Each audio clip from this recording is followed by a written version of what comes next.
Okay, welcome to a new deep dive. Today, we are plunging into something you feel brush against your skin almost every single day. Something that, well, shapes coastlines, powers ancient mills, and even sends dust across oceans. Wind. This isn't just about, checking if you need a jacket. It's about understanding a really fundamental force of nature. Absolutely. We've pulled together a really comprehensive look at wind, drawing from a deep exploration of its physics, its patterns, its impacts, essentially a shortcut to becoming surprisingly well-informed about moving air. And our goal for this deep dive is really to unpack all that. We want to get to the core of what drives wind, how we actually manage to measure something we can't even see. Right. Appreciate its incredible power, and see just how deeply it influences, well, everything. From global weather patterns to tiny life forms, and even stuff way beyond Earth. Exactly. By the end of our conversation, we hope the next time a breeze hits you, you'll feel, I don't know, a whole new connection to this invisible force, ready to blow into this. Let's navigate the currents. So let's get down to basics. At its heart, what is wind? Well, simply put, wind is the natural movement of air, or other gases, relative to a planet's surface. Okay. And it occurs on all sorts of scales, from a tiny swirl of dust in your backyard right up to these vast global movements spanning continents. And there's even a specific field for studying it. Anemology, is that? The anemology, yes. Yeah. Sounds a bit grand, doesn't it? It does. But the absolute fundamental cause behind all wind, no matter the scale, is differences in atmospheric pressure. Pressure differences, okay. Yeah, air, like pretty much everything, it seeks equilibrium. So when you've got higher pressure in one spot and lower pressure in another, air moves. It moves from the high to the low pressure area to try and, balance things out. Think of like opening a can of compressed air, whoosh. It rushes out. That makes intuitive sense. The pressure difference pushes the air. But for the really big winds, the global patterns, there's another massive factor, isn't there? Especially on a spinning planet like ours. Oh, absolutely. That's where the Earth's rotation comes into play. It introduces the Coriolis effect. Right, Coriolis. So as air moves across really large distances, the planet rotating underneath it makes the air deflect to the right in the northern hemisphere and to the left in the southern hemisphere. Okay. And this deflection is crucial for shaping those large-scale wind patterns.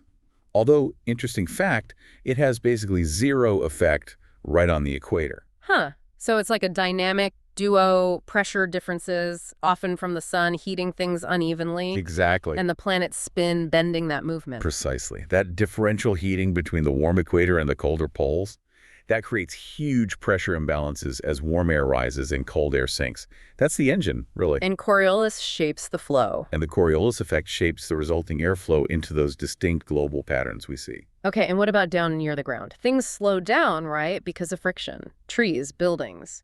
Exactly. Friction. It acts like a brake, slowing the wind down. And it also does something else interesting. It causes the wind near the surface to blow slightly inward toward low-pressure centers. Oh, instead of just parallel. Right.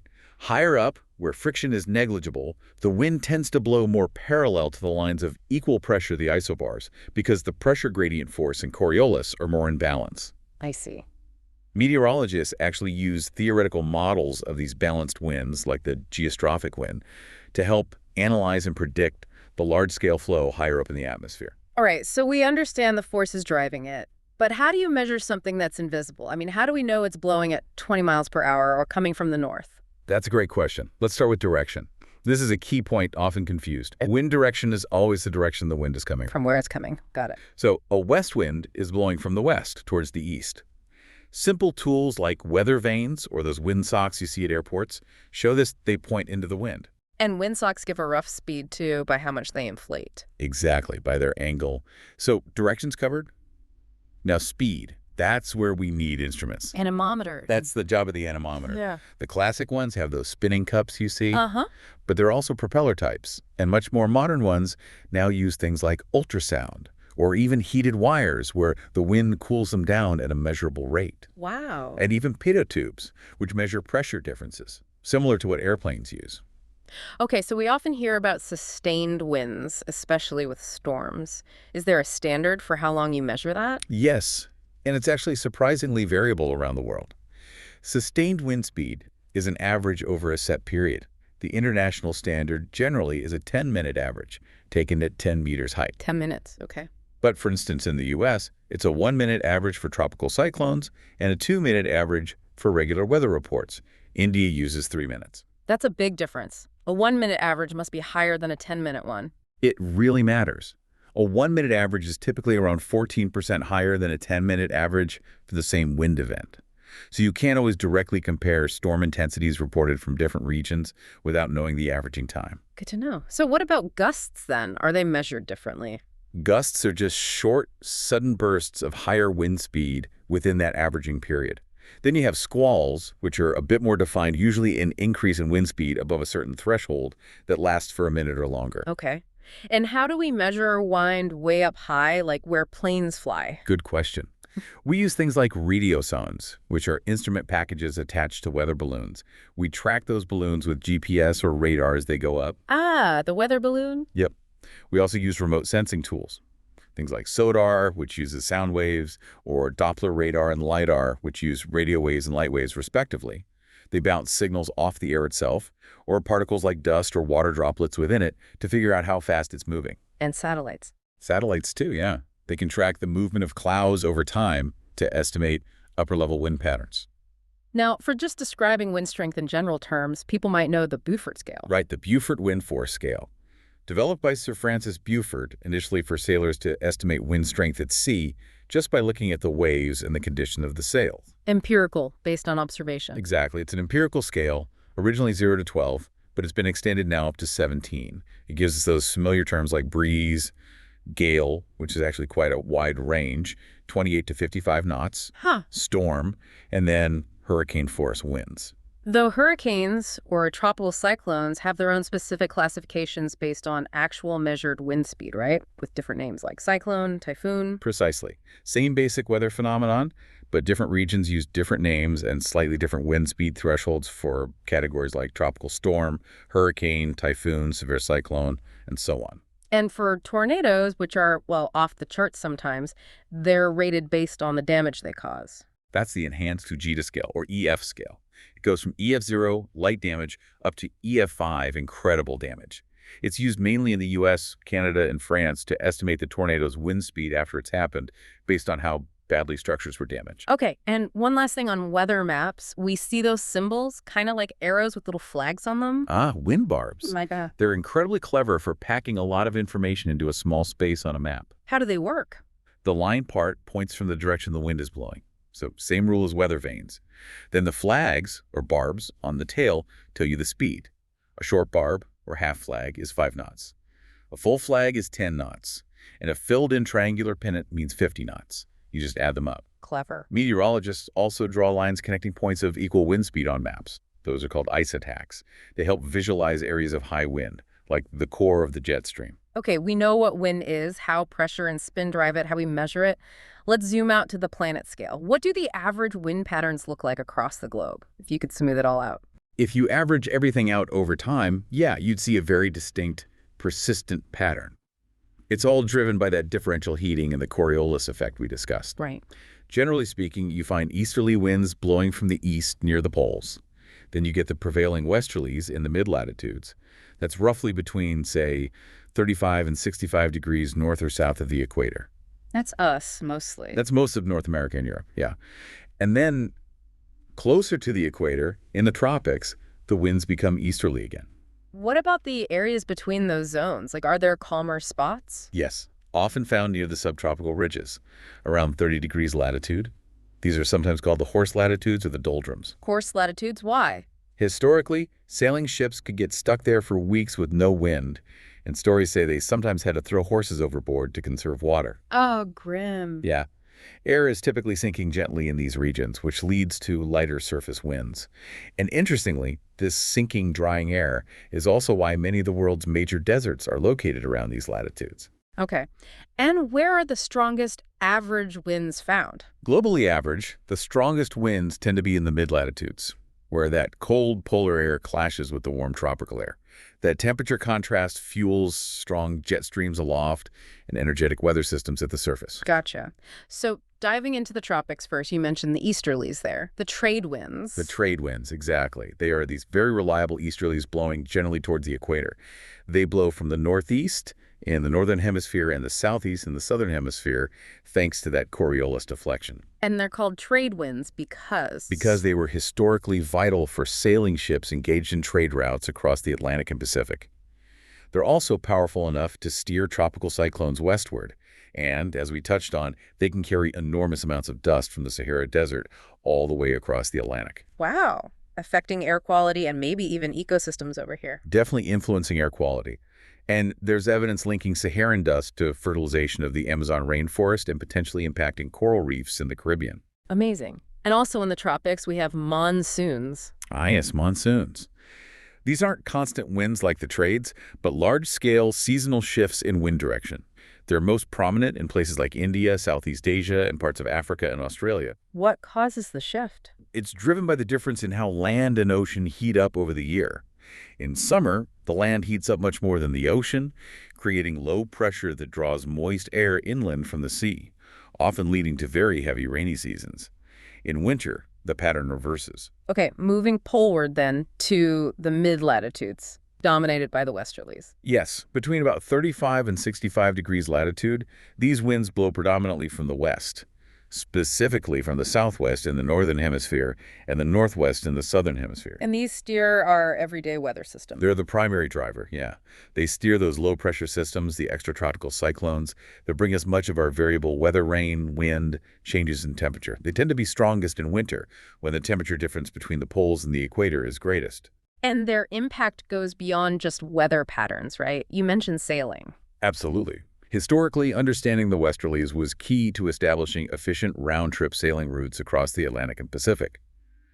They also drive major ocean currents, particularly strong currents on the western sides of ocean basins, a phenomenon called western intensification. Like the Gulf Stream. Exactly like the Gulf Stream, or the Kuroshio Current off Japan. These currents transport huge amounts of warm water towards the poles, which has a massive influence on regional climates, keeping places like Western Europe much warmer than they'd otherwise be at that latitude. And the Roaring Forties, that's related to the westerlies. That's the nickname for the particularly strong and persistent westerlies found in the southern hemisphere, roughly between 40 and 50 degrees south latitude. There's very little landmass down there to obstruct the wind, so they can really howl across the ocean. Sailors knew them well. Okay, and finally, let's go right to the top and bottom of the globe, the poles. The polar easterlies.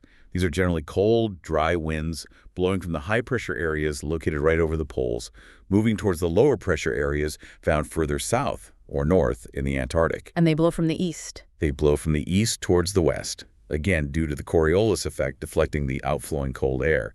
They're often weaker and much less consistent than the westerlies, sometimes quite irregular. They're associated with the sinking cold air at the poles within what's called the polar Hadley cells. It's amazing how these huge predictable patterns emerge just from pressure and spin. Okay, now let's bring it back down. How do local features like coasts and mountains completely change the game? Oh, geography is everything on the local scale. Coasts are a perfect example, with sea breezes and land breezes. That's about heating differences again, right? Land versus water. Exactly the same principle as the monsoon, just on a daily cycle and smaller scale. During the day, land heats up faster than the nearby water. The air over the land gets warmer, less dense, and it rises. This creates slightly lower pressure over land. So cooler air flows in from the sea. Precisely. Cooler, denser air from over the sea, which has higher pressure, flows inland to replace the rising warm air. That's your sea breeze, often bringing relief on a hot afternoon. And at night? At night, the land cools down faster than the water, so the situation reverses. The air over the cooler land is denser, creating higher pressure, and it flows out towards the relatively warmer sea. That's the land breeze. Of course, if there's a strong, large-scale wind already blowing, it can easily overwhelm or modify these local breezes. Okay, mountains must just wreak havoc on wind flow. Absolute chaos. Mountains do several things. First, elevated surfaces heat up more intensely during the day than the surrounding air at the same altitude, which can create localized low pressure called thermal lows, driving upslope winds. And they just physically get in the way. They physically block and divert the flow, obviously. This increases friction significantly. Air is forced to go up and over, or squeeze through gaps, or flow around the mountains. You can even get winds accelerating as they're forced to flow parallel to a long mountain range that's called a barrier jet. And it could boost low-level wind speeds by quite a bit, maybe 45% or more. And mountain passes, they're famous for funneling wind, right? Making it really strong. They absolutely are. It's a great example of the Bernoulli principle in action. As the air gets squeezed through a narrow opening like a pass or a canyon, Its speed increases. its speed increases and its pressure actually drops. This can create incredibly strong, localized winds roaring through the gap. And often it's very turbulent on the downwind side, which is a major hazard for aviation. Are those the kinds of winds that get specific local names, like the Mistral in France? Exactly. Specific mountain gap winds often have well-known local names. You mentioned the Mistral, there's also the Bora in the Adriatic, the Tramontane in southern France. In Central America, you have the Papagayo wind, the Panama wind, the Tijuana wind. And these can affect the ocean, too. Oh yeah. When these strong offshore winds blow over the ocean, they can cause significant mixing and upwelling, bringing cold, nutrient-rich water up from the depths. This can boost marine productivity, making those areas good for fishing. Mountains are also famous for creating rain on one side and dryness on the other. That's the orographic effect, or orographic precipitation. As moist air carried by the prevailing wind is forced to rise up the windward slope of a mountain range, it cools. And cooler air holds less moisture. Right, so the water vapor condenses into clouds, and you get rain or snow falling on that windward side. This often leads to lush, wet climates there. But then the air goes over the top. By the time the air descends on the other side, the leeward side, it's lost a lot of its moisture. And as it descends, it gets compressed and warms up, Creating a dry area. creating a rain shadow, a region with a significantly drier climate. Think of the areas east of the Rocky Mountains or the Sierra Nevada in the U.S. And tied into that descending, warming air are those famous, sometimes notorious, warm, dry, downslope winds. Exactly. These have many names around the world. The foehn wind in the European Alps is the classic example. In North America, it's the Chinook wind east of the Rockies, known for rapidly melting snow in winter. The snow eater. The snow eater, that's right. In Argentina, it's the Zonda. In Southern California, you have the Santa Ana winds and the Sundowner winds near Santa Barbara. These are often funneled through mountain passes and canyons, and they can become extremely strong, sometimes exceeding 160 kilometers per hour or nearly 100 miles per hour. And very dry, which increases fire risk. Hugely increases wildfire risk. They bring very low humidity and high speeds, creating dangerous fire conditions. Interestingly, the source mentioned that similar downslope winds in the Appalachians are unusual because the humidity doesn't change much. Most downslope winds are characteristically dry. Okay, we've looked at big patterns and local twists. Let's zoom in on something maybe less obvious but really important. Differences in wind over short distances. Wind shear. Right, wind shear. It's simply a significant change in wind speed or wind direction or both over a relatively short distance in the atmosphere. And this can happen vertically or horizontally. Exactly. You can have vertical wind shear changes in wind with height. That's common near the ground due to friction, or high up near jet streams, where wind speeds change rapidly. Or you can have horizontal wind shear changes across a horizontal distance, like across a weather front, or near a coastline, where the wind might change abruptly between land and sea. So it's a small-scale thing, a microscale phenomenon. It is, yeah. It operates on a small scale. But it's often linked to larger weather features. You find significant wind shear near squall lines, cold fronts, and especially near thunderstorms, particularly with microbursts and downbursts. What are those again? Microbursts and downbursts are localized columns of rapidly sinking air within a thunderstorm. When this air hits the ground, it spreads out horizontally at high speed, creating intense wind shear near the surface. Sounds dangerous. Extremely dangerous, especially for aircraft. Mm. Wind shear is also common near mountains, tall buildings, even large wind turbines. Sailboats experience it too, as wind speed changes significantly between the water surface and the top of the mast. And you mentioned aircraft wind shear is a major hazard for aviation, right? Particularly during takeoff and landing. It's one of the most significant weather hazards, yes. Imagine an aircraft landing. First, it has a headwind helping it slow down, then suddenly it flies into a tailwind, pushing it forward and potentially causing it to lose lift rapidly, or the reverse on takeoff. That sounds terrifying. It requires quick reaction and specific piloting techniques. Pilots generally want a headwind for takeoff and landing, as it reduces the ground speed needed. Tailwind increases the required runway distance and decreases the climb rate.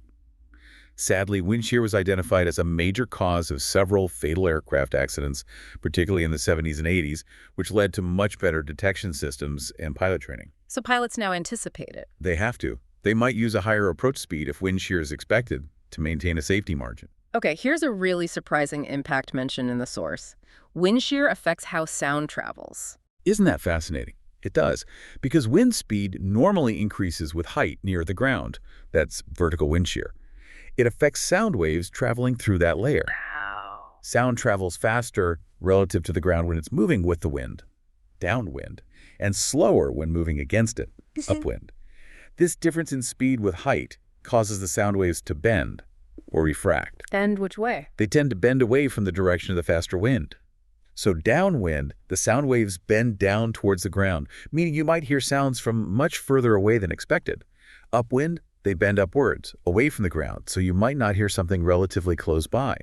It explains why sometimes you can hear distant trains or traffic very clearly and other times not at all. That is really cool. And in meteorology itself, how does wind shear influence storm development? It plays a really critical kind of dual role. For large organized systems like tropical cyclones, hurricanes, and typhoons, strong vertical wind shear is actually detrimental. It weakens them. Yes. It tends to tilt the storm's vertical structure and disrupt the circulation around the core, inhibiting intensification or even tearing it apart. But for smaller storms. But for individual thunderstorms, or groups of thunderstorms, strong vertical wind shear is often essential for organizing them into more powerful, longer-lasting severe weather producers. Things like supercells, which are rotating thunderstorms responsible for most strong tornadoes and large hail, require significant vertical wind shear to form and maintain their structure. So bad for hurricanes, good for supercells, in a way. In terms of their strength and longevity, yes. Also, the concept of the thermal wind, which we touched on briefly, directly relates vertical wind shear to horizontal temperature differences. It basically says that the change in wind speed with height is proportional to the temperature gradient across that layer. This is fundamental to explaining why jet streams exist. They form at the boundaries between large masses of cold and warm air. All right, let's pivot a bit. We've dug into the physics and patterns. How has this invisible force, wind, actually shaped human civilization over the millennia? Oh, in truly profound ways. Right from the earliest times, wind was obviously seen as a powerful, often capricious force. It was frequently personified as gods in mythologies all over the world. Like the Greek wind gods. Exactly. You had Boreas, the north wind, Zephyrus, west, Notus, south, Eurus, east, all ruled by Aeolus. In Vedic and Hindu traditions, there's Vayu. The Romans had the Venti. Fujin is the Japanese god of wind. Ur, in Norse mythology, was associated with wind and sea. Strybog in Slavic tradition. Yeah. It was clearly a major force to be reckoned with and respected. And structures were built to track it. Yes, like the famous Tower of the Winds in ancient Athens. It wasn't just decorative. It had sundials, a water clock, and a wind vane, likely used to understand seasonal wind shifts important for agriculture and sailing. History is also full of moments where wind seems to have played a decisive role. Definitely. Maybe the most famous example is the kamikaze, meaning divine wind. These were two typhoons in 1274 and 1281 that are credited with wrecking Mongol invasion fleets attempting to conquer Japan. Then there's the story of the Protestant wind in 1588, a storm that helped scatter the Spanish Armada after its defeat by the English fleet, seen by some as divine intervention. And another Protestant wind supposedly aided William of Orange's landing in England in 1688. Even in more modern conflicts. Oh, yeah. The Khamsin wind in Egypt, a hot, sandy, southerly wind, hampered Napoleon's campaign there. Similar sandstorms caused by strong winds during World War II in North Africa frequently halted troop movements, blinded soldiers, and even messed with magnetic compasses. It's a real tactical factor. And of course, for thousands of years, transportation utterly depended on wind. Sailing ships were the absolute pinnacle of wind-powered tech for centuries. The entire design, the hull, the complex rigging, the mast, the shape and number of sails was all about efficiently capturing and using wind energy. But it was risky. Hugely risky.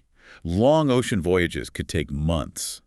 Ships faced the constant danger of being becalmed, stuck with no wind, or being blown wildly off course, or even shipwrecked in severe storms. Success depended heavily on skilled navigation and knowledge of prevailing wind patterns, like the trade winds and the westerlies. Plus, you had to plan supplies very carefully. Even today, modern air travel has to account for wind constantly. Very much so. For airplanes, wind directly affects ground speed. Flying into a headwind makes the journey take longer, although it can sometimes save fuel depending on the altitude and routing. A tailwind gets you there faster, but might mean higher fuel consumption. And for balloons? For lighter-than-air vehicles like hot air balloons, wind is basically the only thing controlling your horizontal movement and ground track. You're entirely at its mercy, just controlling altitude to try and find favorable currents. Airports align runways with the wind too, don't they? Yes, runways are almost always aligned with the predominant wind direction for that location. As we mentioned, pilots strongly prefer to take off and land into a headwind. It increases the airflow over the wings, providing more lift at lower ground speeds, which shortens the takeoff, roll, and landing distance. Okay, let's talk power. Wind as an energy source goes way, way back, not just modern turbines. Oh, millennia back. The source mentions fascinating evidence. The ancient Sinhalese people in Sri Lanka were apparently using monsoon winds to power furnaces for iron smelting as early as 300 BCE.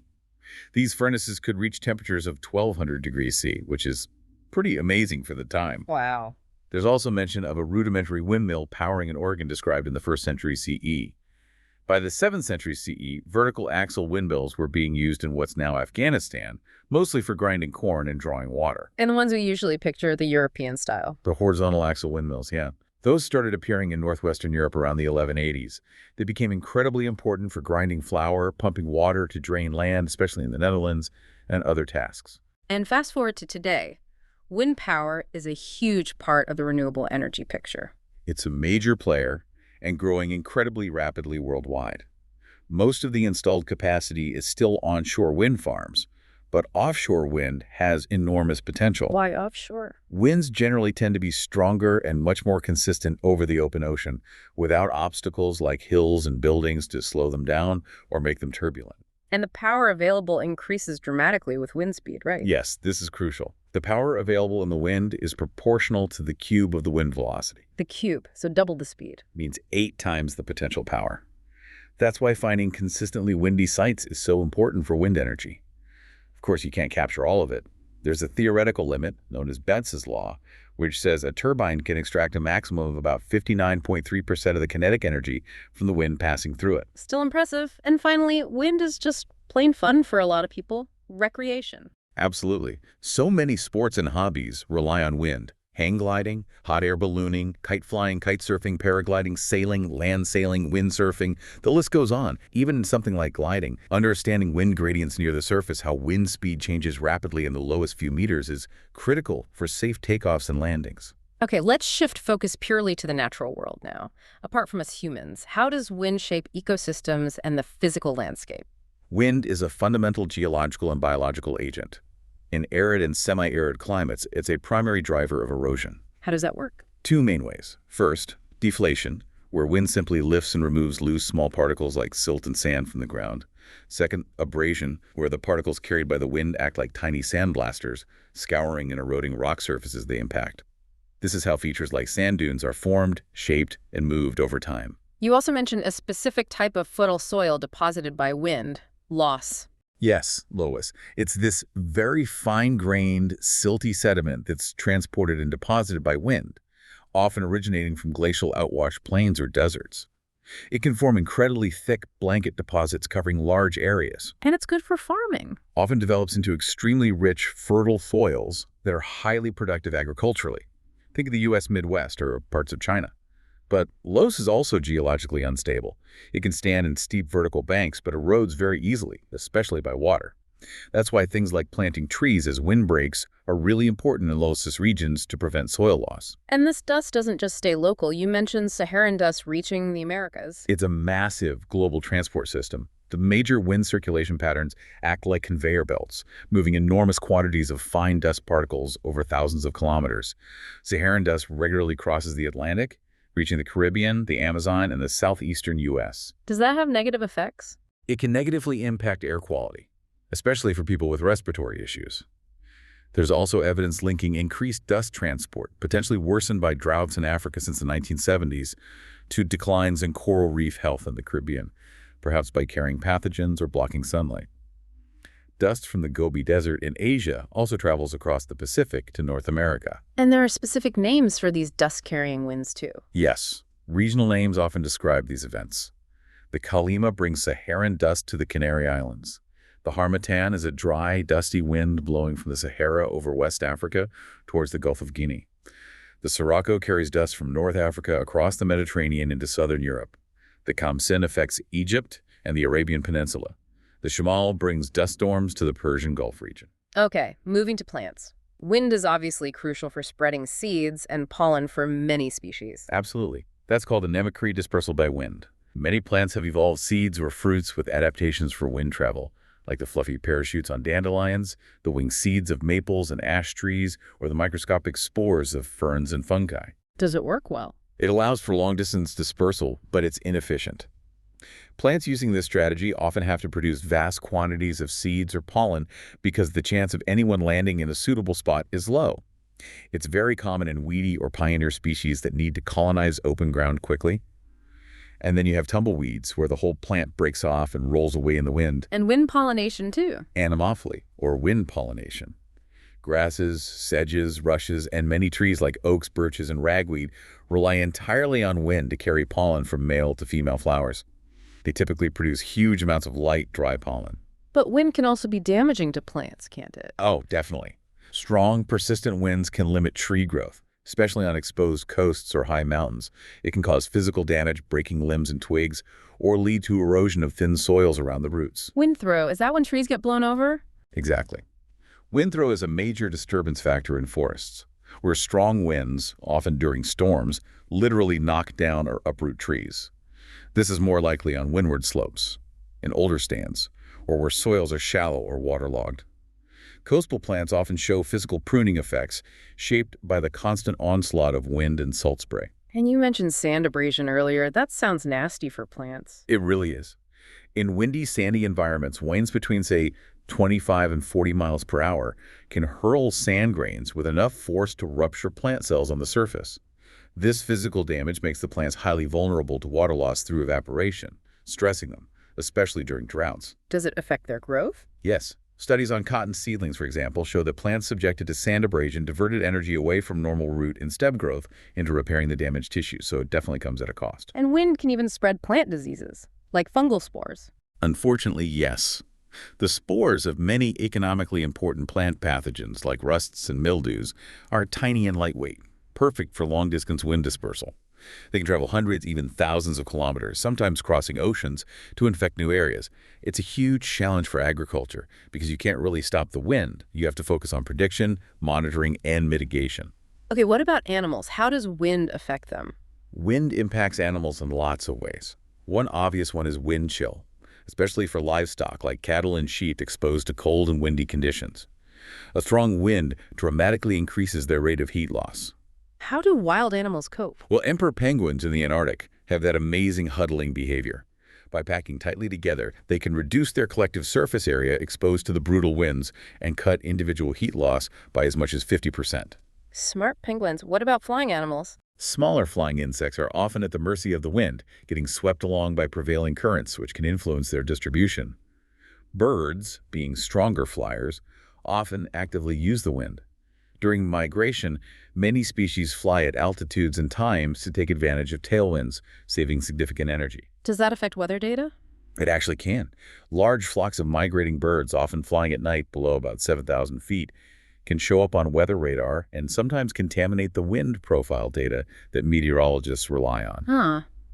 Any other interesting animal adaptations related to wind? The source had a few neat examples. Pikas, those little relatives of rabbits living in mountain talus slopes, build pebble walls around their stored food caches, piles of hay, presumably to stop them from blowing away in winter winds. Clever. Cockroaches have incredibly sensitive hairs called cerci on their rear end that detect tiny air currents, like the puff of air pushed ahead by an approaching predator, giving them a split-second warning to escape. Elk use their sense of smell, carried on the wind, to detect predators from upwind, apparently up to half a mile away.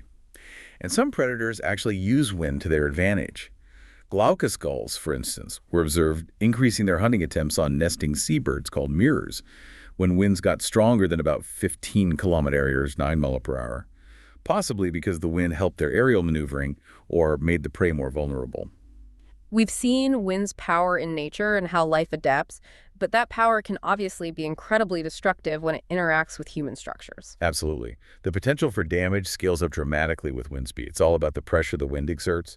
You get positive pressure pushing on the side facing the wind, the windward side, and negative pressure, or suction, pulling on the roof and the sides and back, the leeward side. And sometimes it's not just the steady pressure, but gusts or oscillations. Exactly. Yeah. The famous collapse of the Tacoma Narrows Bridge back in 1940 wasn't caused by extreme steady wind, but by wind gusts creating oscillations, a swaying motion that happened to match the bridge's own natural resonant frequency. The swing amplified until the structure failed catastrophically. Even much lower winds can cause problems, like power outages. Oh yeah, winds as low as, say, 23 knots, that's only about 26 miles per hour or 43 kilometer-acres, can start causing problems if they snap tree branches, which then fall onto power lines. That's a very common cause of outages. Are certain trees more vulnerable? Yes, trees with shallow root systems are more prone to being completely uprooted, wind throw.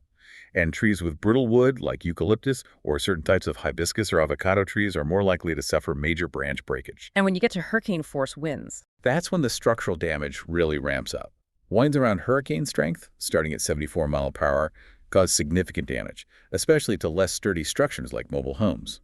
As speeds climb higher, even well-built homes with foundations start to suffer roof damage, broken windows, and eventually structural failure. Can wind literally tear buildings apart? At the extreme end, yes. Very strong downslope winds, for example, can generate enough pressure to shatter windows or even sandblast paint off cars. Total destruction of most conventional buildings typically starts happening at wind speeds above about 175 knots, which is around 200 miles per hour or 324 kilometers. And the scales we use, like Saffir-Simpson for hurricanes and EF for tornadoes, relate damage back to wind speed. Precisely. They are essentially methods for estimating the likely wind speeds based on the type and severity of damage observed, or conversely, predicting the likely damage based on forecast wind speeds. What is the highest wind gust ever reliably recorded on Earth? The current official world record is an astonishing 408 kilometers per hour. That's 253 miles per hour. It was measured on Barrow Island, off the coast of Western Australia, during Tropical Cyclone Olivia back in 1996. Wow, that broke a long-standing record, didn't it? It did. The previous record was from the summit of Mount Washington in New Hampshire, recorded way back in 1934. Still an incredibly windy place, but Olivia's gusts surpassed it. We also touched on wildfires. Wind plays a critical role there too, right? In how they spread and how intense they get. A huge role. Wildfire behavior is strongly influenced by weather, and wind is a key factor, along with temperature and humidity. Wildfire intensity often peaks during the daytime. Why then? Partly because humidity is usually lower and temperatures are higher, making fuels drier and easier to burn. But also, wind speeds typically increase during the day as the atmosphere heats up and becomes more mixed. And stronger winds mean faster fires. Much faster. Higher wind speeds supply more oxygen to the fire and push the flames forward into fresh fuel more rapidly. Burn rates can be up to 5 times greater in windy conditions compared to calm conditions. Wind also determines the primary direction of spread. Do fires follow air currents? Like uphill, downhill? They often do, especially in mountainous terrain. Fires tend to move uphill during the day, following the upslope winds driven by solar heating. At night, as cooler air flows downhill into valleys, fires can sometimes spread downslope as well. This predictable daytime increase in fire activity, driven partly by wind, is why fire management agencies often schedule their operational periods, like the fire day in the U.S. starting at 10 a.m., to anticipate that peak burning period. Okay, we've explored wind pretty thoroughly across Earth, from the grand scale down to local effects through history, nature, and its destructive power. But wind isn't just an earthbound phenomenon, is it? Let's head out into space. No, definitely not just Earth. Though the wind out there can be quite different. The most famous example is probably the solar wind. Which, we should stress again, is not made of air. Not air at all. It's a continuous stream of charged particles, plasma, mostly electrons and protons, constantly flowing outwards from the sun's incredibly hot upper atmosphere, the corona. How fast does it travel? It travels at immense speeds, typically averaging around 400 kilometers per second. That's almost 900,000 miles per hour. Why does it leave the sun? The plasma in the corona is so hot, millions of degrees, that the particles have enough kinetic energy to escape the sun's immense gravity. The exact mechanisms are still actively researched, but it's a constant outflow. And this creates a bubble around the solar system. Exactly. The solar wind inflates a vast bubble in interstellar space called the heliosphere, which extends far beyond the planets. Planets with strong magnetic fields, like Earth, create their own protective bubble, the magnetosphere, which deflects most of the solar wind around us. But some particles get through? Some particles get funneled towards the magnetic poles, where they collide with atoms in our upper atmosphere and excite them, causing them to glow. That's what creates the aurora the northern and southern lights. Does the solar wind have other effects? Oh, yes. Strong bursts of solar wind, often associated with solar flares or coronal mass ejections, can cause geomagnetic storms here on Earth. These can disrupt radio communications, damage satellites, and even induce currents in power grids strong enough to cause blackouts. The solar wind is also what pushes a comet's plasma tail always directly away from the sun, regardless of which way the comet is moving. Okay, besides the solar wind, what about planetary wind, actual atmospheric gases blowing on other planets? Yes, many planets in our solar system, and likely many exoplanets, have winds within their atmospheres, driven by similar principles to Earth's differential heating and planetary rotation. And some of these winds are truly extreme. Where are the strongest winds found? In our solar system, the gas giants boast the most powerful sustained winds. Neptune and Saturn are the champions. How fast are we talking? On Neptune, sustained wind speeds have been measured reaching up to 400 meters per second near the equator. That's almost 900 miles per hour. And there's a jet stream near its south pole, clocked at around 300 meters, 670 miles per hour. Saturn has peak easterly winds near its equator, measured at about 375 meters, 840 miles per hour. That's incredible. What about other planets? Jupiter has powerful jet streams too, around 100 meters, 220 miles per hour. Uranus has winds near 240 meters, 540 miles per hour at mid-latitudes. Even Venus, with its incredibly thick, slow-rotating atmosphere, has surprisingly fast winds high up in its clouds, around 300 kilometers, 190 miles per hour, that whip around the entire planet in just 4 or 5 Earth days, much faster than the planet itself spins. And Mars. It has dust storms. Mars has a very thin atmosphere, but it experiences strong winds, sometimes reaching 400 kilometers, 250 miles per hour. These are often driven by temperature differences, especially the seasonal sublimation, turning directly from solid to gas, of carbon dioxide ice at the polar caps. These winds are responsible for Mars's famous planet-encircling dust storms, as well as smaller dust devils. They also transport water vapor around the planet. So winds shaping landscapes even on Mars? Definitely. There are even things called cleaning events, where wind removes dust from solar panels on Mars landers. Is there a record for the fastest wind ever detected anywhere, even beyond our solar system? The fastest known wind on an exoplanet was detected on a hot Jupiter called HD 8606b, estimated at over 5 kilometers per second. That's over 11,000 miles per hour. Unbelievable, but is that the ultimate record? According to the source material, the fastest wind ever recorded wasn't on a planet at all. It was measured blowing off the accretion disk of matter, spiraling into a black hole named IGR J17091362. 24. Fast. You ready for this? 32 million kilometers per hour. That's 20 million miles per hour. I can't even process that number. That's about 3% of the speed of light. Yeah. Just an unimaginably violent outflow driven by the intense energy near the black hole. Wow. Hashtag outrigger. No, just wow. We started this thinking about, a gentle breeze maybe cooling you down on a hot day. And we've journeyed from the basic physics of pressure differences and planetary spin creating these vast global patterns to how local mountains and coasts completely twist that flow. Right. How we measure it all, from simple flags to satellites, how it literally shaped human history through sailing and warfare, how it powers our modern world, how it sculpts landscapes and guides animals. Yeah, a huge range. And then we jumped clean off the planet. To streams of charged particles from the sun, to winds howling hundreds of miles per hour on gas giants, and finally, winds near black holes moving at a fraction of the speed of light. What an absolutely incredible, fundamental, and, well, far-reaching force wind is. It really is stunning when you look at the whole picture.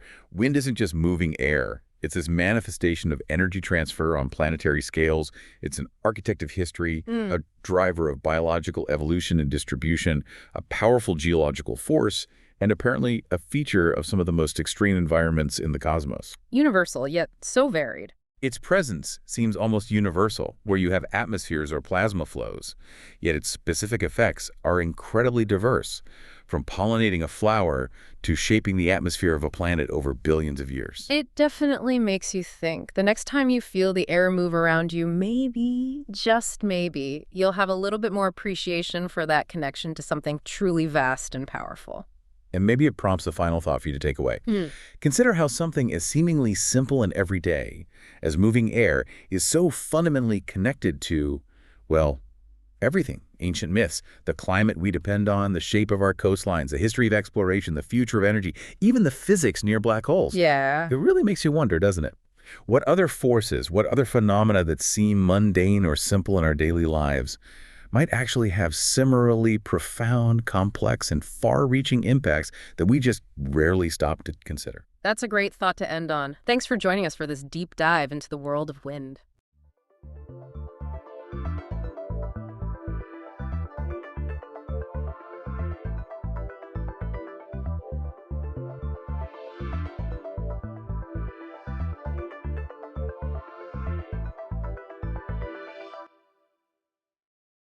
Welcome to this deep dive. We basically take a whole bunch of sources and pull out the most interesting bits for you.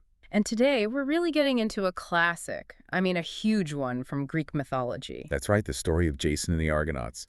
The whole quest for the Golden Fleece. It's epic. Yeah, and our source material for this is mostly a pretty detailed Wikipedia excerpt. Yeah. It lays out the myth pretty well, from why the quest started, the journey itself. And even some surprising alternative endings, or return journeys, rather. Exactly. So our mission is to sort of unpack all that, look at the key players, the crazy challenges they face. And maybe figure out why this story, this ancient voyage, still fascinates people so much. Right. So let's get into it. The Argo's legendary journey. Okay, so let's unpack this. It all kicks off in Iolcus, in Thessaly. Right. King Cretheus dies, Yeah. and his half-brother, Peleus, he doesn't exactly wait his turn. No, it's more like a power grab, isn't it? Yeah. He pushes aside the rightful heir, who's Jason's father, Aeson. Yeah. Seizes the throne. And this unlawful act, it marks him. An oracle warns him straight away. A warning.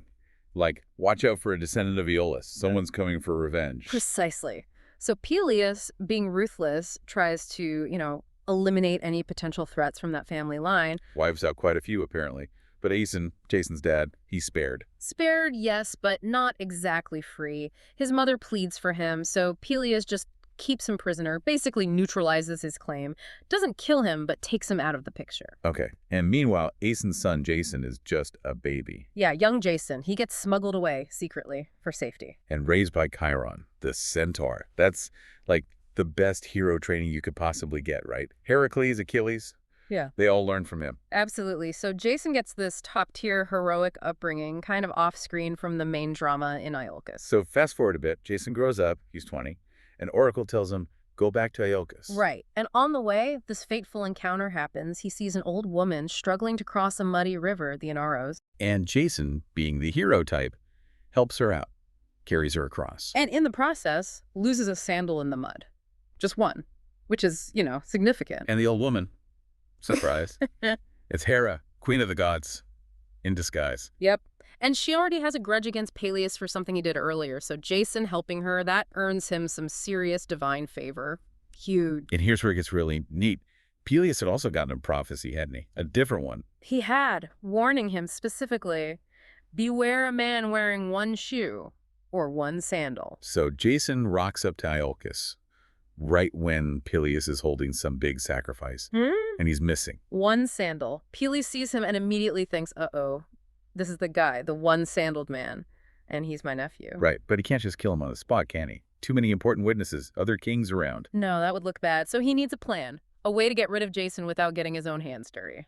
So he asks him this hypothetical question. Yeah, like, hey, Jason, if an oracle told you some citizen was destined to bump you off, what would you do? Clever, really. And Jason, maybe with a little nudge from Hera, whispering in his ear, says, He says, I'd send him to fetch the golden fleece. bingo! Peleus jumps on it. Perfect. That's exactly what you need to do, Jason. And he cooks up this whole backstory about being haunted by the ghost of Phrixus. The guy who originally flew to Colchis on the ram with the fleece. Right. Phrixus wasn't buried properly back home, so Peleus claims an oracle said the kingdom won't prosper until his ghost and the fleece are brought back. It's all very convenient. Very convenient for Peleus. So the setup is complete. Jason, the actual heir marked by prophecy, gets sent on what looks like a suicide mission by the usurper king. All part of the divine plan, though Peleus doesn't know that. And the fleece itself.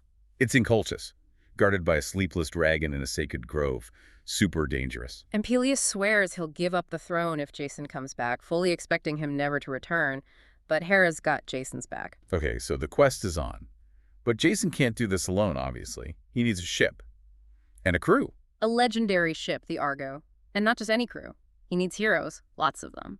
And here's something the source points out right away, which I find fascinating. There's no single definitive list of who these Argonauts actually were. No, not at all. It varied quite a bit in ancient times. Why?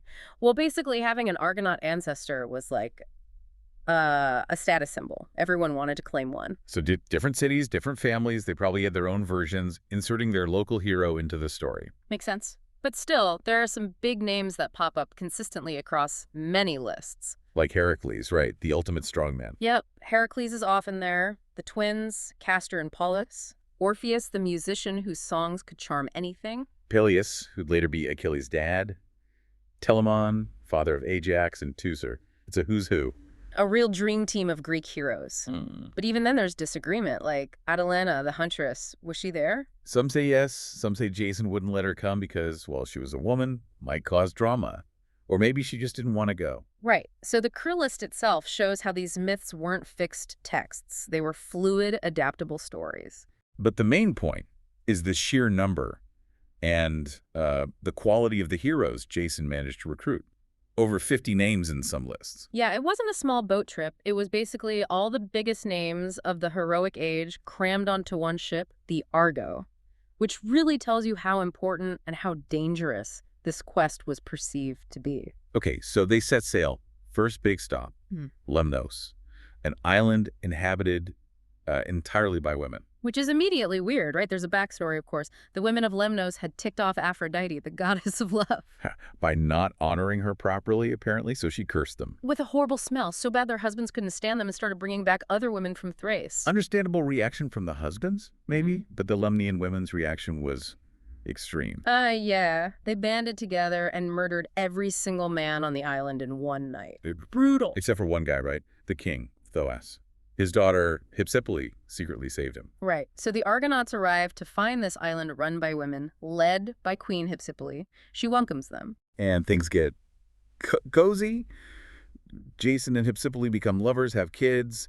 The other Argonauts pair up too. Yeah, they end up staying there for quite a while, enjoying the hospitality. It's a significant delay. Until Heracles apparently gets fed up. He's like, guys, remember the fleece. Let's get moving. Always the taskmaster, Heracles. So he gets them back on track.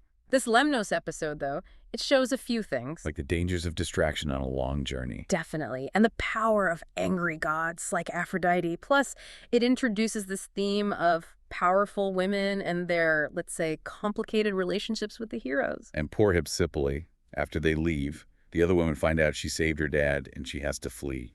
Ends up a slave. Rough deal for showing mercy. It really is. Okay, so from Lemnos, they head north to Cyzicus, Bear Mountain. The locals there, the Doliones, are ruled by King Cyzicus, who's actually descended from Poseidon. He's super hospitable. Yeah, welcomes them warmly. A nice peaceful stop for a bit. Until they leave, and a storm blows them right back to the same island at night. And in the dark, disaster strikes. The Doliones think the returning ship is an enemy attack. They don't recognize the Argo. So they attack the Argonauts, and in the confusion, the fighting. Jason himself accidentally kills King Cyzicus, the guy who had just hosted them. Oh, that's awful. When dawn breaks, they realize the mistake. Both sides are devastated. Yeah, deep mourning.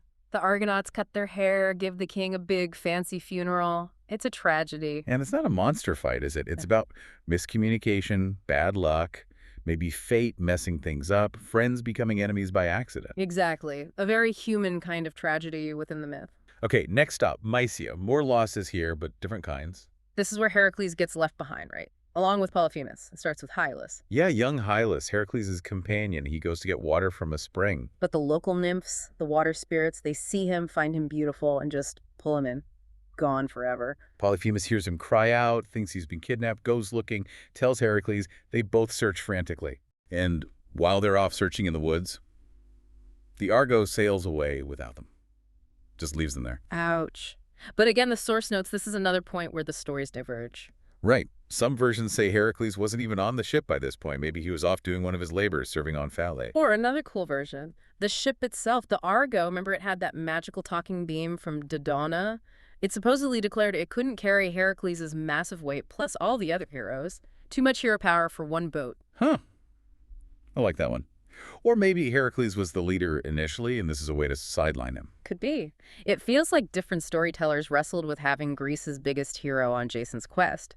Maybe they needed Jason to be the clear leader of this specific adventure, so Heracles had to exit stage left, one way or another. Makes sense. Okay, so minus Heracles and Polyphemus, they sail on to the land of the Bebryces. Ruled by King Amycus. A nasty piece of work, big, arrogant guy. And he has this charming custom. Yeah, forces every visitor to box him. And he always wins and kills them. A real welcome wagon. Luckily, the Argonauts have Pollux, one of the twins, Castor and Pollux. And Pollux is the boxer of the pair. Right, so Pollux steps up, takes the challenge. Big fight. Fierce, yeah. But Pollux is just better, knocks Amycus out well, kills him with a single punch to the elbow, apparently. Ouch. And the Bebryces aren't happy their king is dead? Nope. They attack, but the Argonauts fight them off, give them a beating, and sail away. Onwards to Thrace, Samadusis, where they meet Phineas. Phineas, the blind prophet. And he's suffering this horrible divine punishment. Cursed by the gods, blind, yeah, but also tormented by the harpies. These awful winged monsters, part bird, part woman. Whenever Phineas tries to eat, they swoop down, snatch the food away, or just foul it, leave him starving. Grim. And again, the source mentions different reasons why he's being punished.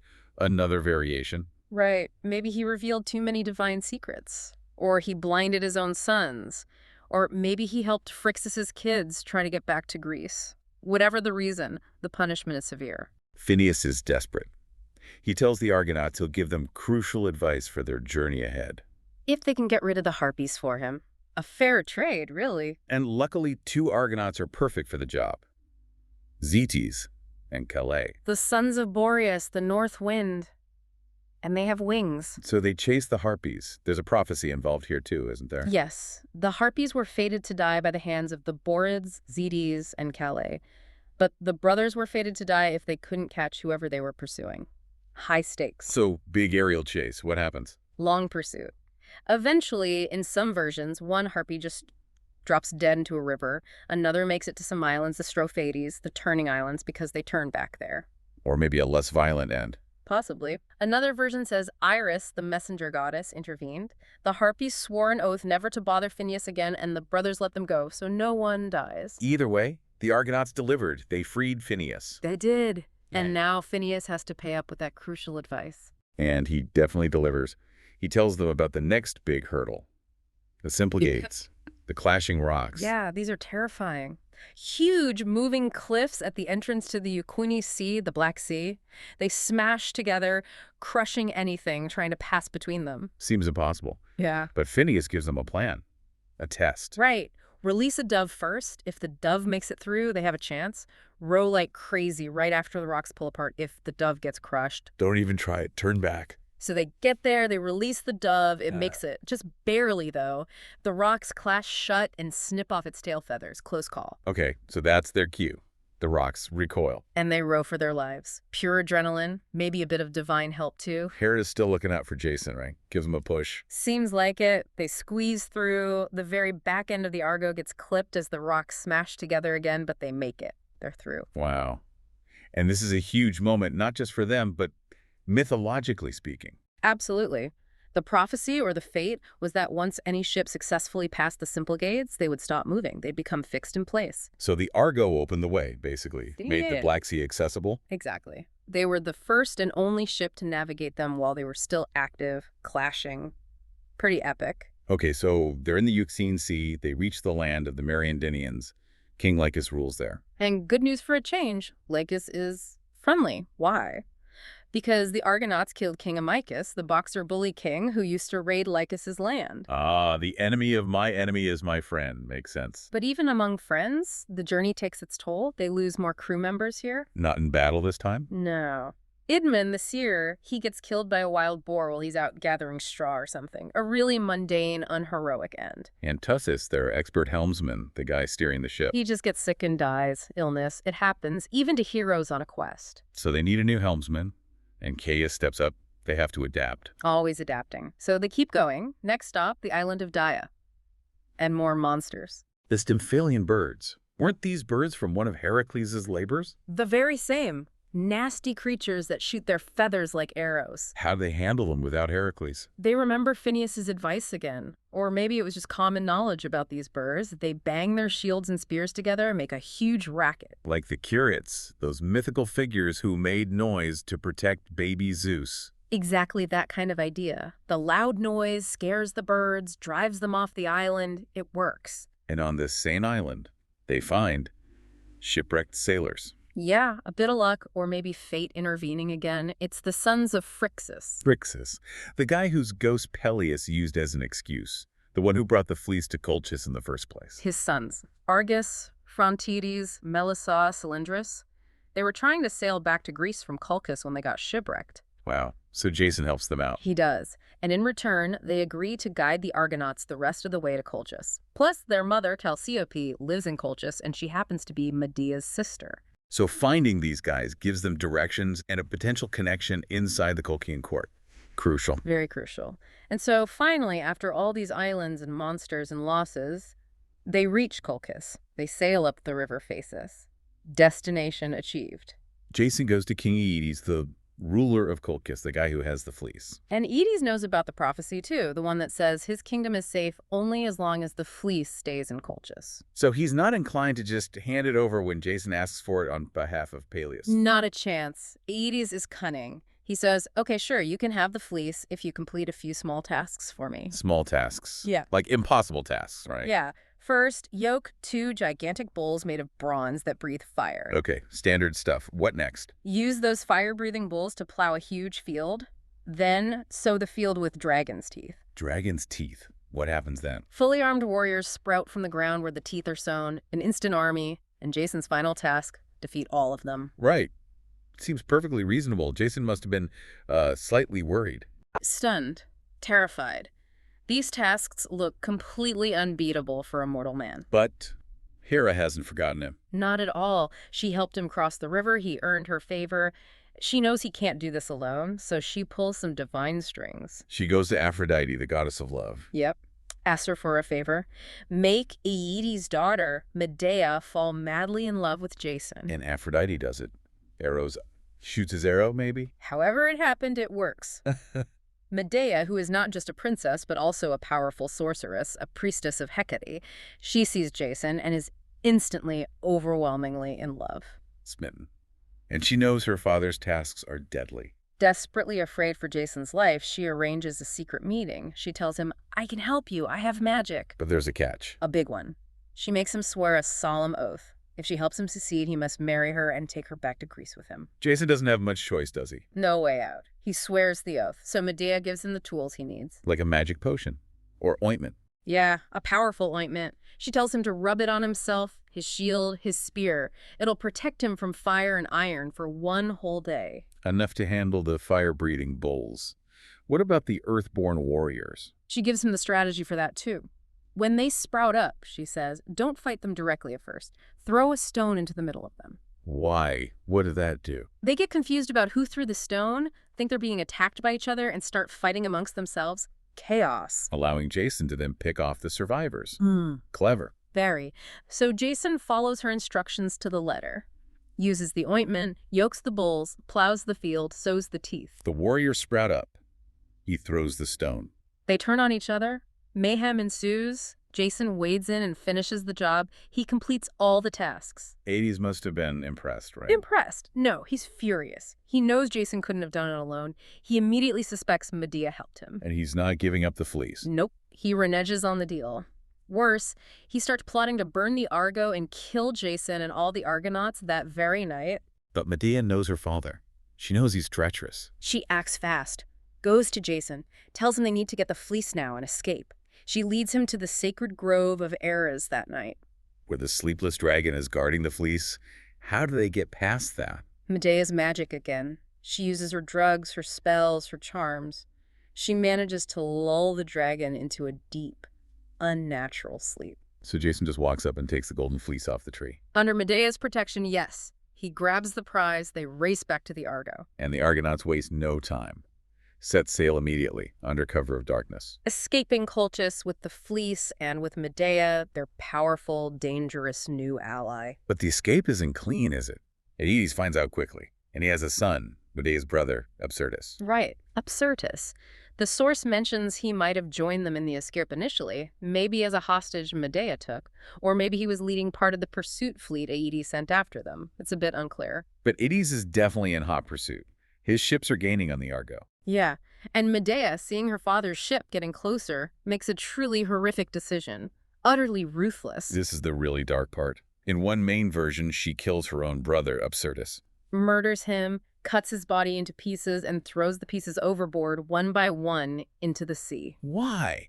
What a horrifying thing to do. It's a brutal but effective tactic to slow her father down. Aeetes, seeing his son's dismembered body parts floating in the water, is compelled by duty and grief to stop his pursuit. He has to gather the remains for a proper burial. Giving the Argo the time it needs to get away. The place where he gathers the limbs is supposedly named Tomi, from the Greek word for cut. Grim.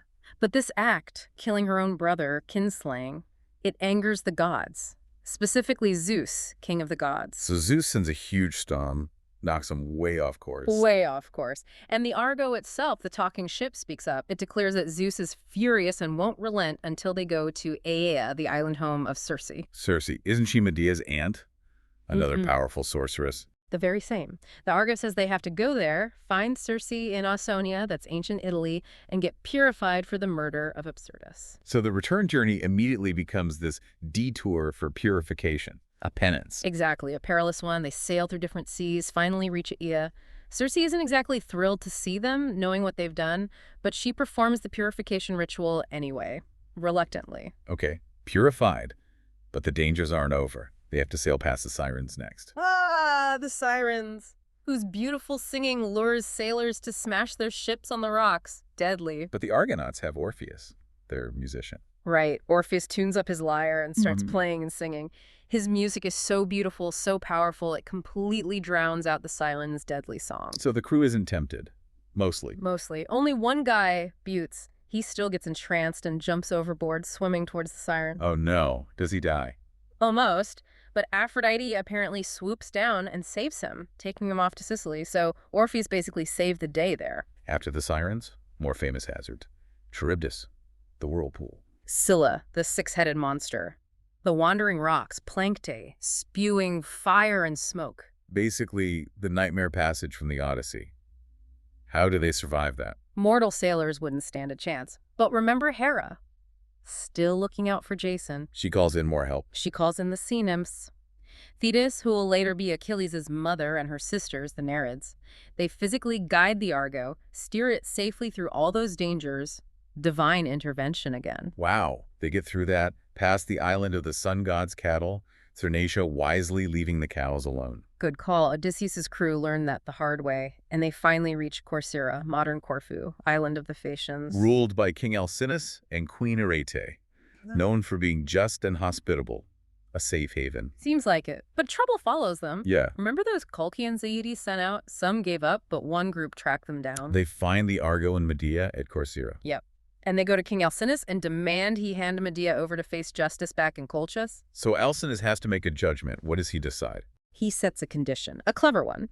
He rules that if Medea is still a virgin, she must be returned to her father. But if she's already married to Jason, then she belongs with her husband and he will protect her. And his wife, Queen Arete, overhears this. She does. And being wise and perhaps sympathetic to the lovers, she quickly sends word to Jason and Medea about the king's ruling. Letting them know the condition before the official judgment. Exactly. So Jason and Medea, realizing what they need to do, get married immediately. That very night, in a sacred cave on the island, they consummate the marriage. So the next day, when Alcinous formally asks about Medea's status, they can honestly say she's married. So Alcinous declares her Jason's wife and refuses to hand her over to the Colchians. She's safe for now. But wait, the source mentions another version of this whole Absyrtus thing tied to the Phaeacians? Ah, yes. Another key variation. In this alternative account, Absyrtus himself leads the pursuit and confronts them at Corcyra. Alcinous still makes the same ruling. Arete still tips them off. They still get married quickly. So what's different? The timing and killer of Absyrtus. In this version, Jason ambushes and kills Absyrtus later, after the ruling, on a different island sacred to Athena, not Medea chopping him up earlier near Colchis. That completely changes who committed the kinslaying and when. Fascinating how the same basic plot points can be rearranged with different details. It really shows the flexibility of myth. Okay, so they leave the Phaeacians, sailing at night, another terrible storm hits them. But then a god appears. Apollo. Apollo himself shows up in a flash of lightning, illuminating a nearby island they hadn't seen in the dark and storm, a refuge. So they land there, safe, and name the island Anaphe, meaning appeared unexpectedly or revealed. Nice touch. And they build an altar to Apollo, thanking him. The source adds a cute little detail here, too. About Medea's handmaidens. Yeah, the 12 servants Araya gave her back in Corcyra. Apparently, they started playfully joking and teasing the heroes on Anaphe. And this, the story says, is why women traditionally told jokes during certain sacrifices on that island in later historical times. An origin story for local custom. I love little details like that. Okay, the journey is almost over. They're heading back towards Greece. One last big obstacle. Crete. And on Crete waits Telos. A giant bronze man. Or bull. Described both ways. A massive automaton made of bronze. Maybe a gift from Hephaestus, the smith god, to King Minos. Or maybe the last survivor of the ancient Bronze Age of man. And his job was to guard Crete. Yep. Circled the island 3 times a day, throwing huge boulders at any approaching enemy ships. Seemed invincible. But he had a weak spot. Right. Like Achilles' heel, but different. Exactly. One single vein running from his neck down to his ankle, stoppered by a bronze nail or plug in his heel. And inside wasn't blood, but ichor, the golden fluid of the gods. So how did they beat him? Again, different stories. You guessed it. Another point of variation. One popular version credits Medea's magic. Of course. What did she do? Maybe use drugs to drive him mad, make him stumble and dislodge the nail himself. Or perhaps she tricked him, promised to make him immortal if he let her remove the nail at a specific point. He agrees, she pulls the plug. And all the ichor drains out, and he collapses. Dead. That's the magic version. But there's another, more straightforward heroic account. No magic. No Medea involved.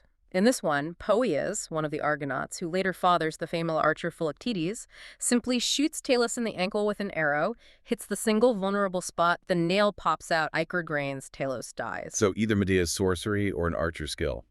Either way, Talos falls. The last major guardian is defeated. They can finally land safely on Crete. They stay just one night.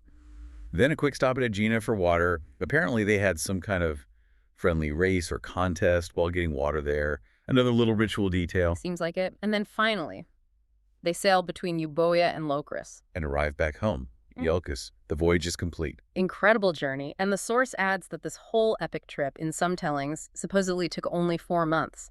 Seems incredibly fast for all they went through. 4 months. Wow. Okay, so that brings them home. Jason, Medea, the fleece. Quest accomplished. That's the main story arc, yes. But what's really interesting, especially in the source material we looked at, is that it doesn't just stop there. It talks about something that really throws a wrench in the idea of a simple, single myth, alternative return routes. Oh, right. This was wild. The assumption is they just sailed back the way they came, right? Through the Aegean, past the Symplegades again, which would be stationary now. That's the logical way. But ancient writers had other, much stranger ideas, like Sozomen's version, where they go way off track on the return. Across the Scythian Sea, then up rivers, deep inland. Deep inland? So far inland, they apparently founded a city to spend the winter, Emona, which is modern-day Ljubljana in Slovenia. Slovenia? How'd they get the Argo there? Sailed up rivers, apparently. And then, the next summer, they had to physically drag the Argo overland from Emona to another river system, the Aquilus, maybe the Po, to eventually reach the Adriatic Sea and sail back to Greece. Dragging a whole ship overland? That's insane. Zosimus tells a similar story. Arriving at the mouth of the Ister River, the Danube and the Black Sea, sailing upriver, building Emona, and then dragging the ship overland to the Adriatic coast to get back to Thessaly. So multiple sources suggest this Danube overland Adriatic route. Seems so. And Pliny the Elder mentions even wilder claims by other writers, like the Argo coming down some river near Trieste on the Adriatic, or even... Get this. Being carried across the Alps on the crew's shoulders after going up the Danube and Sava rivers to a place called Nauportus. Carried across the Alps, it beggars belief. But it shows how geographically adventurous these alternative myths were. And even that detour to Circe for purification in Italy. Places like Portofraio on Elba, off the Tuscan coast, were anciently claimed as landing spots for the Argonauts during that part of the journey. Right. So when you look at all these, it's clear there wasn't just one universally accepted map for their return. The myths were incredibly flexible, maybe absorbing local legends from Italy, the Adriatic, the Danube region. Or reflecting different, maybe confused ancient ideas about European geography. Very possibly. It makes the story even richer, I think. Okay, so Yeah.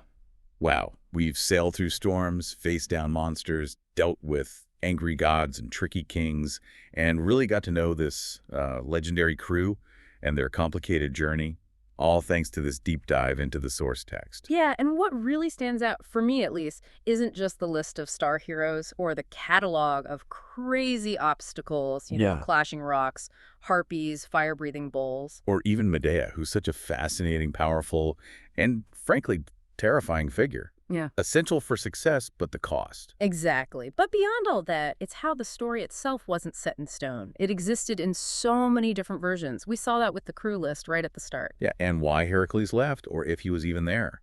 Why Phineas was being punished. How Absyrtus died, that was a big one. And how Telos was defeated. And especially, as we just discussed, those completely different, almost unbelievable alternative return routes. It really makes you think.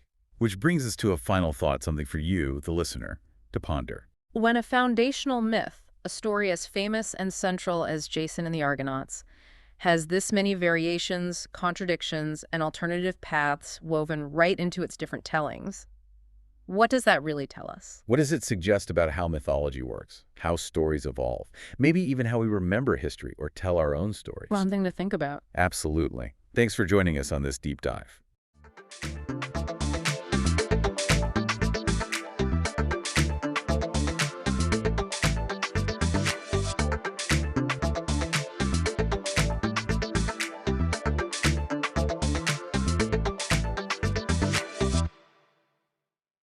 Welcome to the deep dive.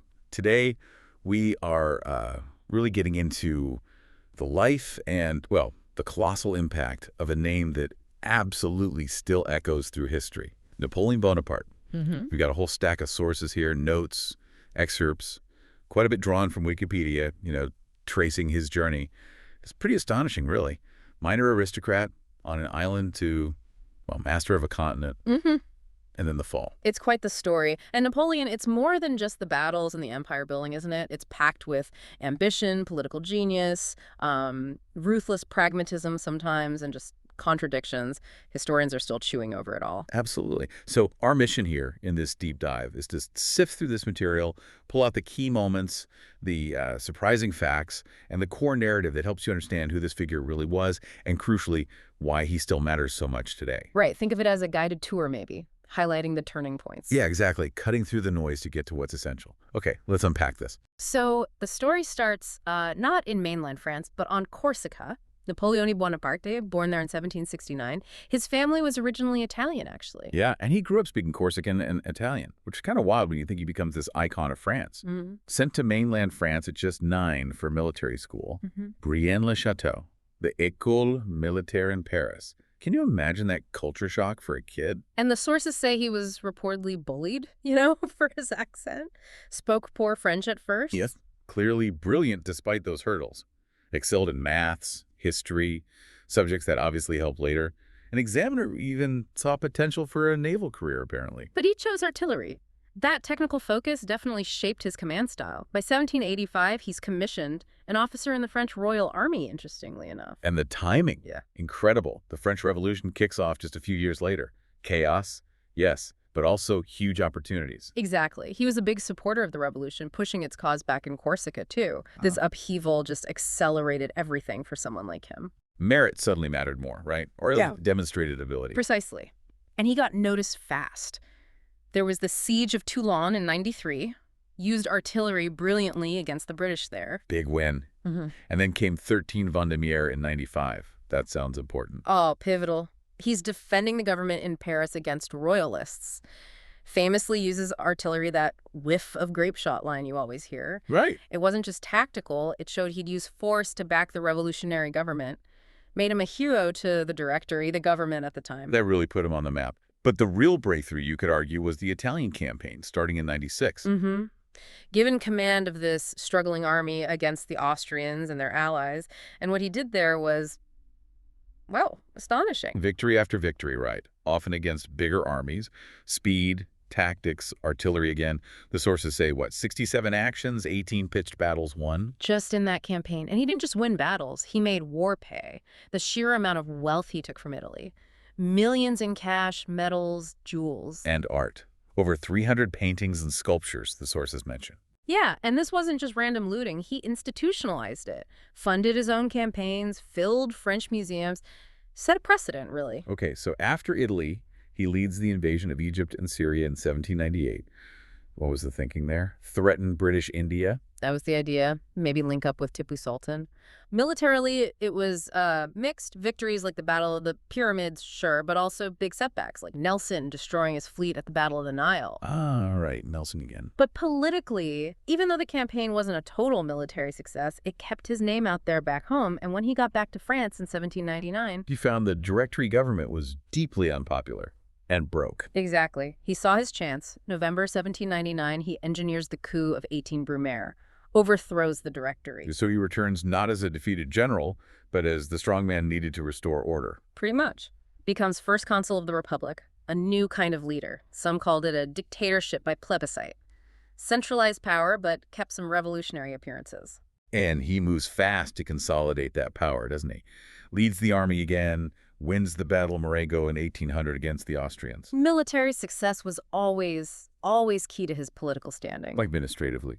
What did he change during this consulate period? A whirlwind, really. Centralized everything. Appointed prefects, sub-prefects, mayors all answering to Paris, sidelined local bodies, moved towards indirect elections based on property. So is this basically the birth of the highly centralized French state we know? In many ways, yes. A lot of those structures, like the prefects, are still around. He also set up the Council of State, an advisory body, experts drafting laws, crucial for later development. Like the Napoleonic Code. Exactly. That council was key in drafting it. He also tackled the state finances, loans, taxes, levies from those satellite republics in Italy and elsewhere. And he even managed peace with Britain, briefly.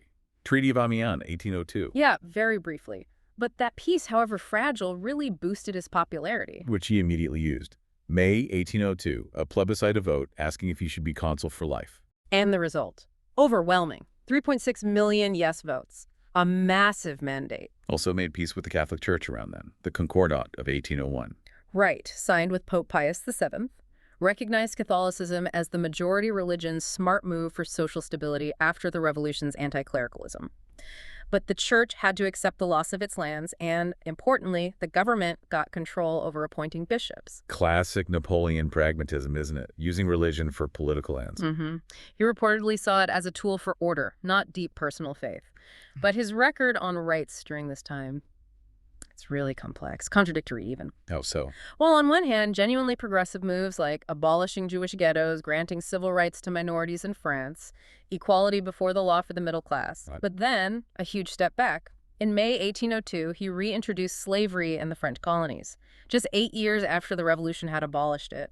Haiti was the exception, but only because they fought him off. Oh, historical. Primarily economic, it seems, to regain control of profitable sugar colonies like Guadeloupe.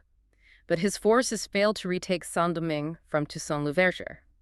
Haiti declared independence in 1804, a major blow.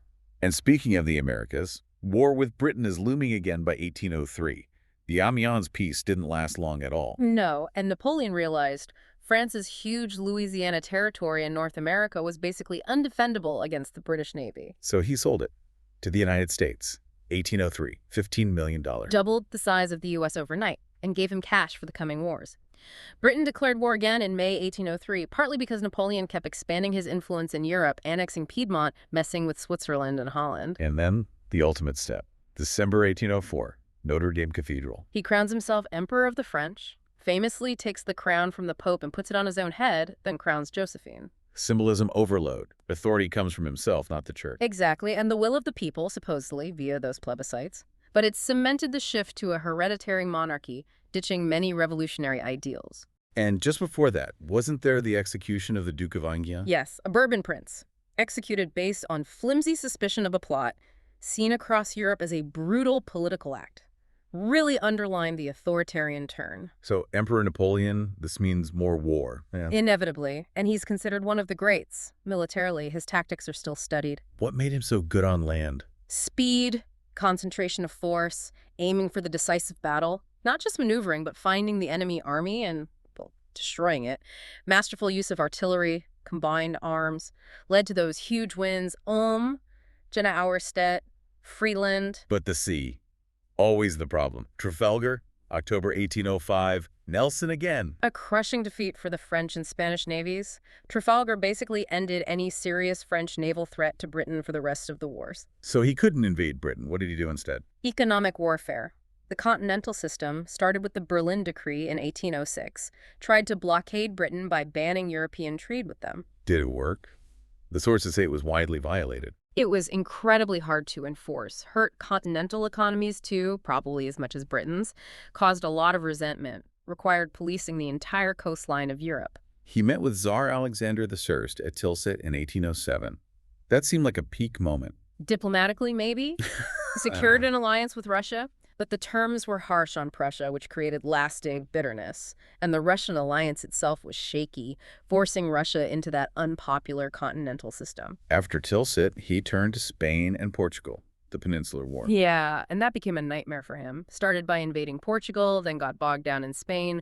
Fierce resistance, guerrilla warfare, British intervention under Wellington. The Spanish ulcer, they called it. Exactly. Tied down hundreds of thousands of French troops for years. A constant drain. Meanwhile, he wanted an heir, which Josephine hadn't provided. So he divorced her in 1809. Quite the scandal, I imagine. And married Marie-Louise, an Austrian princess, in 1810. Strategic alliance with Austria. They had a son, Napoleon II, in 1811. But this marriage didn't help things with Russia. Why not? Added to existing tensions, Russia was unhappy about the Duchy of Warsaw near its border, Napoleon annexing lands belonging to the Tsar's relatives. Things were deteriorating. By 1812, his empire controlled or influenced a huge chunk of Europe, maybe 40% of the population? Something like that. It looked like the peak. But the relationship with Russia finally broke down completely. Leading to the big one, the invasion of Russia, 1812. Probably his most infamous campaign.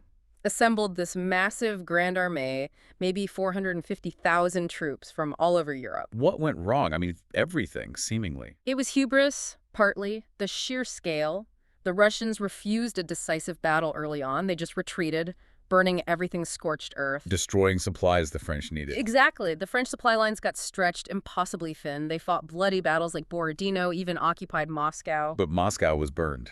Largely, yes. Yeah. Then came the retreat. In the Russian winter, it was catastrophic. Unimaginable suffering, starvation, freezing cold, disease, constant attacks. The Grande Armée just disintegrated.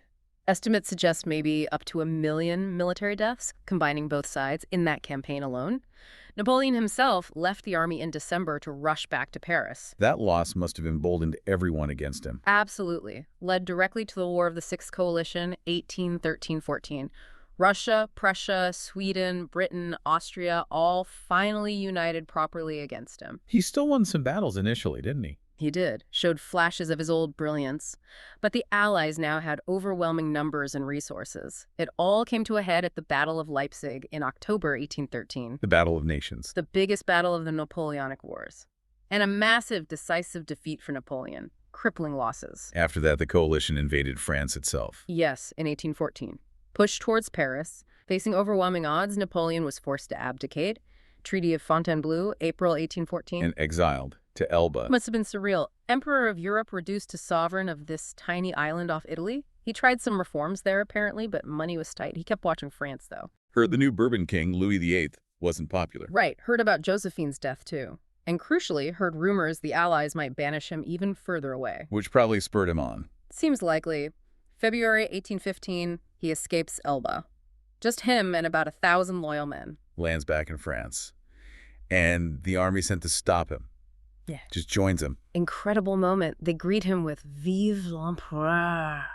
He marches to Paris, practically unopposed by French troops. This is the 100 Days. He pulls together another army, the Army of the North, marches into Belgium, trying to hit the British and Prussians separately before they combine. Which leads directly to Waterloo, June 18th, 1815. His final showdown against Wellington's Allied army, fierce fighting all day. But then Blücher's Prussians arrived just in time. And that seals it. Yeah. Devastating defeat. Absolutely final this time. He goes back to Paris, abdicates again, tries to flee, finds British ships blockading the coast, surrenders to the British Navy in July 1815. No more islands near Europe this time? No.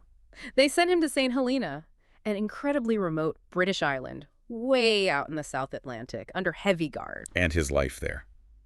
The sources mention Longwood House, his residence, was pretty grim. Reportedly damp, unhealthy, rat-infested, he complained constantly about the conditions and about the governor, Hudson Lowe. Lowe apparently cut at his expenses, refused to call him emperor. Yeah, there was a lot of friction. Reports of his treatment even caused debates back in the British Parliament. But he still kept up appearances, maintained imperial formality. He did, dictated his memoirs, received visitors, but his health declined sharply over the years. Chronic hepatitis, maybe stomach cancer. The conditions probably didn't help. Learning he was a prisoner for life definitely worsened his depression, too. Died May 5, 1821. Only 51. His last words are debated: France, the army, Josephine. In his will, though, pure Napoleon claimed he was assassinated by the English oligarchy. Always dramatic. And his body, didn't it eventually go back to France? Yes, in 1840. Exhumed, found remarkably well preserved, apparently. Huge state funeral in Paris. Hundreds of thousands attended.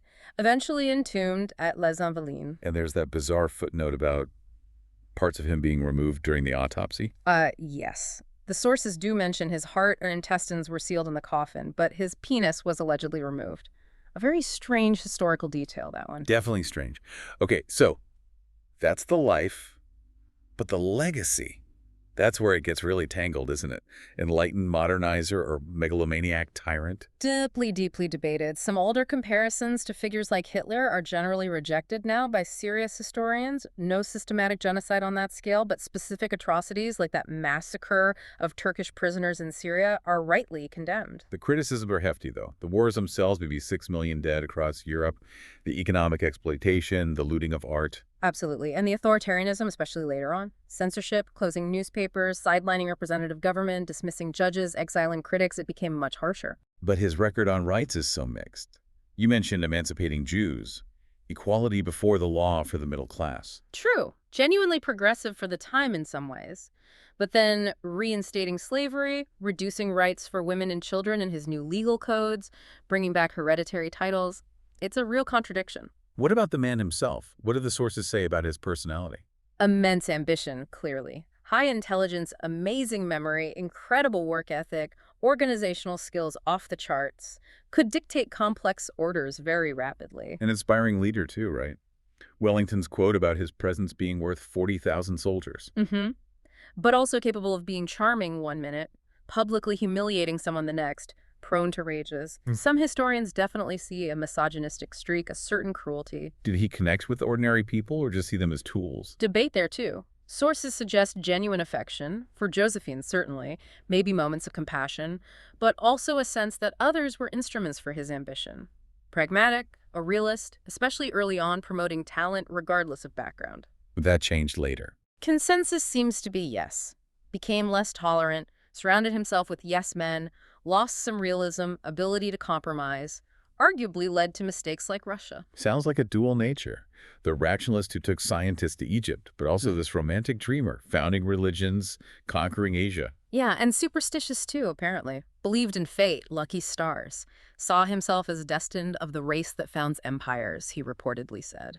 And the whole Napoleon complex thing about his height. Mostly myth, it seems. He was actually about average height for the time. Psychological interpretations are there, but that specific one is questionable. Okay, setting personality aside, the lasting impact. Those administrative and legal reforms were huge, weren't they? Undeniable. Centralization, the prefect system shaped modern France, and the council estate leading to the Napoleonic Code in 1804. That was monumental. Replacing all those old regional laws with one clear national system. And it didn't stop at France. It spread across Europe with his conquests, influenced legal systems globally. Latin America, even parts of North America like Louisiana and Quebec still show its influence. He also pushed the metric system. Right, officially introduced it in 1801. It took time to catch on, but it spread with his influence and is now almost universal. And beyond France, things like abolishing feudal remnants, ending guilds, legalizing civil marriage and divorce, closing Jewish ghettos, ending the Spanish Inquisition where he had power. Major modernizing and secularizing impacts across Europe, even if unintended sometimes. How so? Unintended. Well, his conquests, aimed at French dominance, also ironically fueled nationalism in places like Germany and Italy. People united against him, helped pave the way for their later unification. And his invasion of Spain helped trigger independence movements in Latin America by creating that power vacuum. Exactly. Huge ripple effects he likely never foresaw. His memory, his legend, clearly incredibly powerful and lasting, used and reused over time. That return of his body in 1840 cemented it. Definitely. The man died, but the myth, the debates, and the very real consequences of his actions, they're still with us. So we've followed Napoleon Bonaparte from Corsica through unimaginable power, empire, devastating defeat, exile, death. His impact was just immense, reshaping laws, governments sparking nationalism, modernizing in some ways, causing immense suffering in others. That debate, revolutionary figure or tyrant, it's not going away. Looking back at this deep dive, what aspect strikes you most strongly now? The military genius. The legal reformer whose code still shapes lives. The conqueror behind millions of deaths. Or just the sheer complexity of the individual. It really makes you think about how we assess these giant figures in history, doesn't it? How do you balance lasting achievements like the code against the appalling human cost of the wars fought to achieve that power? And it's fascinating how his legend continues to evolve and be argued over centuries later. Shows the grip he still has on our imagination.